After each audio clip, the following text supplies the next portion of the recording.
Hero is the best character in Smash. Now, I don't really care where you stand on the ban him or don't ban him war, because that's not what I mean. What I mean is that Hero is casual incarnate. He has been blessed by Ganondorf's true power and has inherited the throne. He's got an intensely vast moveset with over 30 specials, each with very unique properties. In many senses, he brings a lot of the once exclusively casual things right into the core game. Now, being the lab rat that I am, I want to use this video to display several fun facts and mechanics about this wacky character that I discovered through matches, labbing, and thinking about how he works compared to some of the real items some of his moves are based off of. I won't be going over the basics of this character. If you want to know the surface level facts about him, I'd heavily suggest watching Izaw's video, which goes over basic functions of each of his spells. Speaking of spells, I want to start off on a relatively less casual note and go in depth about how bounce works. As we know, it's a reflector. It reflects all projectiles with pretty solid power, and you're mobile while it's activated. However, in hero diddles and matches against those with long-lasting reflectors, a certain situation can arise like this. Now, I've only played a handful of matches on quick play, and I've had a lot more of these interactions than you'd think I would. So, because you can never be too informed, let's go over all of the interactions you can have. Since it's less likely that an opponent who isn't Hero would initiate the projectile, since then they'd also have to pull out their own reflector afterwards, let's just go over how Hero's projectiles work after being reflected. Since everything I'm about to say is also true for the non-balanced reflector that I used in labbing, Fox's Shine, all of these tests will be done with the double bounce setup. And I must quickly note that none of his side B variants can be reflected except for the Falling Lightning of Kazap. However, it just cancels out. For Frizz, you will deal 82% to the opponent at a distance, and to yourself up close. For Fizzle, you will deal 164% to yourself at a distance, and the move will disappear up close. With Kafrizz, you will deal 125% to yourself no matter what, unless the opponent's bounce happens to end before yours does. Now, no matter how much I tested it, both at a distance and up close, none of his down B projectile moves end up hitting anyone. Not even Whack, Thwack, or even Kaboom. For Whoosh, the attack will disappear much like the down B moves. For Swoosh, the attack will deal 205% to the opponent. And for Kaswoosh, the attack will end up dealing a whopping 451%. Of course, both Swoosh and Kaswoosh end up killing. Both of them have their own merits though, as Swoosh is faster, but Kaswoosh covers a larger space. Ultimately, I'd suggest using either of these two moves rather than anything else, as a reflection can't necessarily backfire, even if there is the risk of whiffing it and getting punished that way. This is doubly effective because you can shield while having bounce, and the shield will take priority unless the shield is smaller than the field of bounce. However, with these wind moves, even if the opponent is shielding a full shield, the attack will reach inside of the shield, get reflected, and instantly break the shield. And if you both still have bounce during this time, you can punish with another swoosh and instantly kill them. Oh, and a quick note, it does not seem that the Franklin badge can stack up with bounce. Speaking of stacking though, if you didn't know already, Hocus Pocus has a wide range of effects, including making yourself bigger or smaller. Now, it's a huge pain to test, as you can imagine, since Hocus Pocus is rare to appear on the menu to begin with, and it's very unlikely that you get these effects anyways. But I ended up testing it, and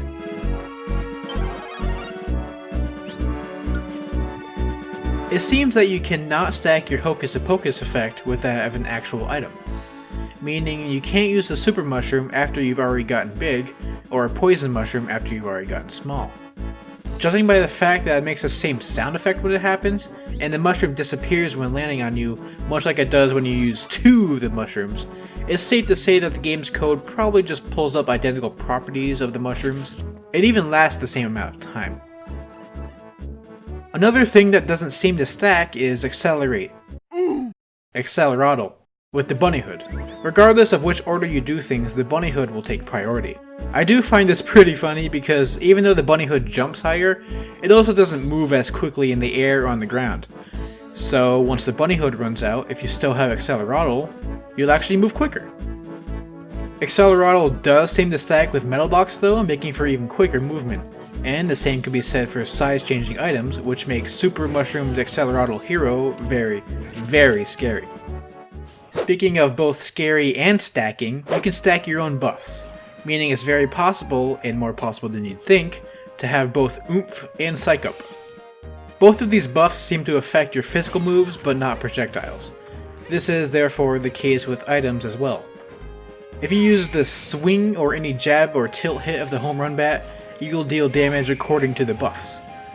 However, if you throw the bat or use any other projectile item, nothing will change. What will change though is how the final smash works. Since the final smash is also a physical move, it'll be buffed up as well, much like how Shulk's final smash is affected by his current Monado art. Now normally the final smash would do 48%. With Psych Up, it only goes up to about 49.6%, since Psych Up only works for one hit, and that one hit here is the initial hit of the final smash. With Oomph though, it'll deal a whopping 76.8%. And if you manage to have both Psych Up and Oomph, it'll do 79.4%, and even kill Bowser at 0% from the ledge. However, this will only work if you cast Psych Up first. As far as I'm aware, Psych Up lasts forever up until you die, the match ends, or you hit someone without a projectile. But Oomph does have a timer, and typically by the time you get Psych Up after Oomph, then Oomph will run out before the final smash cutscene ends, and it'll only do about 55%. But basically, if you want to kill your final smash, rest assured that both Oomph and Psych Up can help seal the stock. Speaking of sealing stocks, when reflected, whack will be sent at an odd angle. If anything, it at least seems consistent, but it behaves unlike any other projectile in this sense. But it can be used for funny setups like this.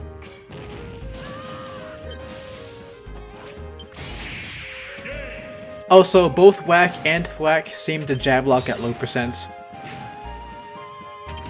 This is entirely useless by the way, but it was a fun fact that I had been told that I thought I'd share with you all. Knowing moves that uselessly jab lock was my forte in Smash 4, back when jab locks meant something. Oh yeah, and speaking of jab locking and meaning something, Metal Slash fits neither of those bills. See, the move has set knockback and will never even jab lock. This basically means its sole purpose in life is to deal with metal opponents or Kaklang. Speaking of Kaklang, as we've all seen, or are seeing now for the first time, Kaklang deals damage when falling, about 18%. The knockback isn't as impressive as you expect though. You can also slightly move while falling, but in an actual match, you typically won't be high enough for this to matter. While Kaklang can fall through portals, it does not get affected by wind at all, which makes perfect sense.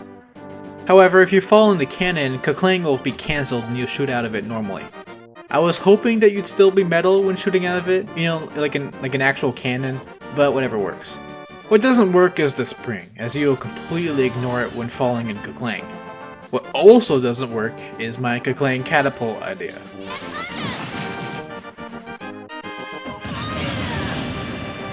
Nice.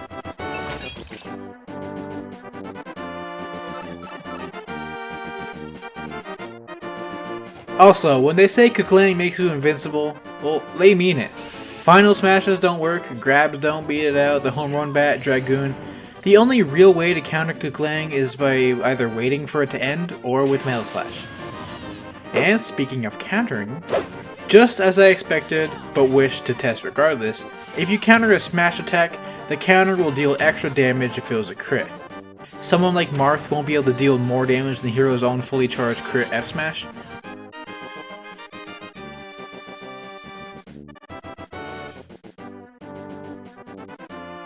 But it'll still kill very easily, even if the special crit sound effect and animation is hidden. Speaking of being hidden, when spawning Ditto he obviously has no portrait. But he's still entirely capable of using his own down B despite us not being able to see his menu at all. We also can't see his MP bar, but it is likely that he has one. It's just unlikely that he'll run out of it during the duration that he's out, so who knows. Okay, now I'm recording the audio before I'm recording the footage I'll need for this video, but I intend to wait and see if Ditto can actually use a move like Kamikaze. You'll see on screen if I manage to get him to do that before we move on. Oh yeah, and speaking of moving on, I like to focus on zoom for the last parts of this video. When you use it, you may notice that you wind up somewhere new each time. Have you ever tried to input a direction after using zoom, but it didn't work? That's because your destination is random. It does seem to be limited to some sort of range on the stage, usually the center of everything, regardless of whether there's a solid ground or not. I tried it a bunch of times from the same location, but no matter what I inputted, I never arrived at the same place more than like 2 times in a row.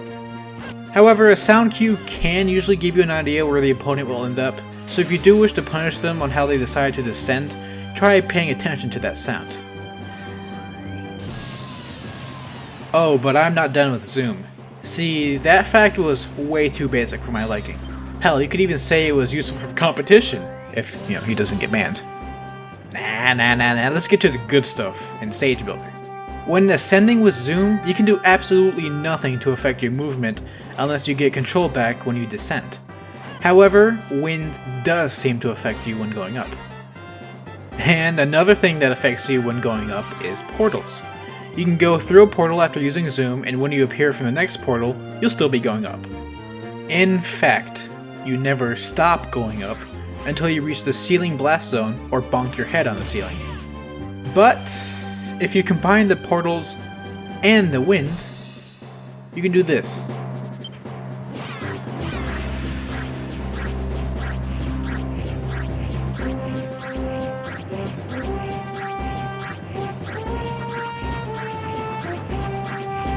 Note that all of this time, not a single one of my inputs can help me here.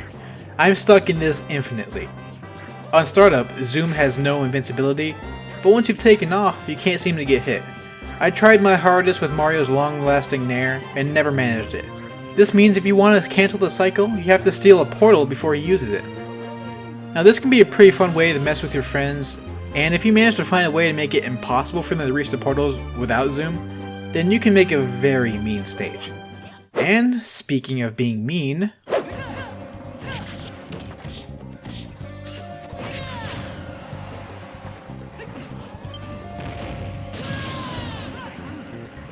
that'll do it for today's video. I hope you enjoyed all the facts that I gathered up. You see, I really like these types of videos, just a slew of miscellaneous knowledge that may or may not be useful. It's not going to be useful. Hell, Hero merges with casual Smash with competitive Smash in a way, which is kind of what I've been doing my whole career, so maybe now I can use all of my casual knowledge to finally get good as a competitive player using Hero.